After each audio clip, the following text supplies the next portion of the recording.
And now to the latest on the fiscal cliff. While most Americans are watching what lawmakers in Washington will do to deal with the budget crisis before the end of the year, senators decided to knock off early. They left Washington today for their Thanksgiving break.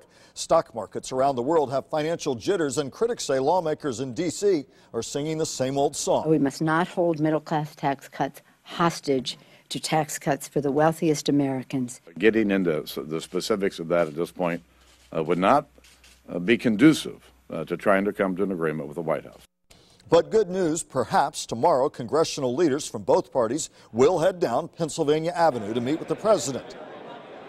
And here in Palm Beach County, what could be good news today? More than 200 jobs coming to Pratt Whitney. But if the defense budget gets whacked in January, the future for these people and other local businesses could also fall over a cliff.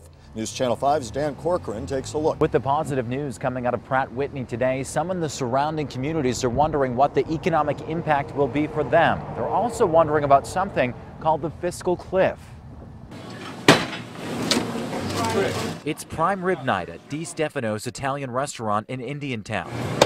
The staff is always hard at work here and behind the scenes, catering events on the side. Anything from a backyard party all the way into a full-fledged wedding. Manager Bill Lupia has been here for 6.5 years. Some of those years have been better than others. Last couple of years I've seen business has been dropping because of the economy.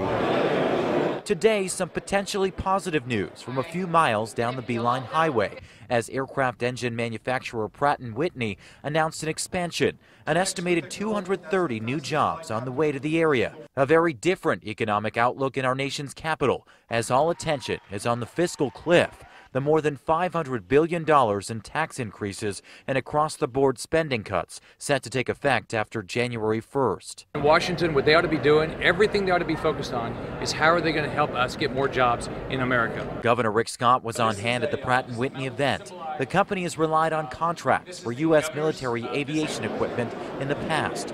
As the fiscal cliff draws near, the governor says it's up to leaders in Washington to keep potential cuts at the federal level from hampering economic progress here on the ground. Just doing a dramatic cut in defense doesn't make sense, especially when we've got to make the biggest thing the federal government ought to be doing is focused on freedom and defending our country. If the fiscal cliff isn't avoided, it could mean higher taxes for nearly every taxpayer and many businesses like Di Stefano's. So Bill Lupia says he'll be watching his waitstaff, his wallet, and Washington very closely. They're fighting over it right now. I just hope our leaders can do something better this time.